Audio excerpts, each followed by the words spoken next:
আজকে আমি তোমাদের এমন একটা কাহিনী বলতে চলেছি যেটা শুনলে তোমাদের জীবন বদলে যেতে পারে। আমাদের জীবনের সফলতার একমাত্র মূল চাবিকাঠি হলো ধৈর্য। ধৈর্য ধরলেই যে সফলতা আসবে এবং ভালো সময় আসবে, এটা সঠিক ব্যাখ্যা পাই আমরা রাসূল সাল্লাল্লাহু আলাইহি সাল্লামের তায়েফ শহরের ঘটনা নিয়ে।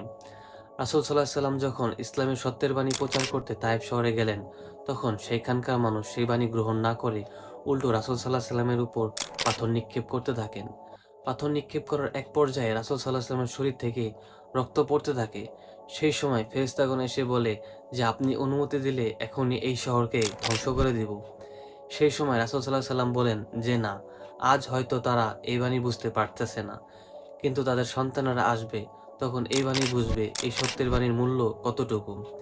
রাসূল সাল্লাল্লাহু আলাইহি সাল্লামের সেই সময় সেই ধৈর্যের কারণে আজ পৃথিবীতে ২০০ কোটি মুসলমানের বসবাস। তো আমরা এই ঘটনা থেকে এইটাই বুঝতে পারি যে ভালো কাজের ভালো ফল এবং ভালো সময় পেতে হলে অবশ্যই আমাদের ধৈর্য ধারণ করতে হবে।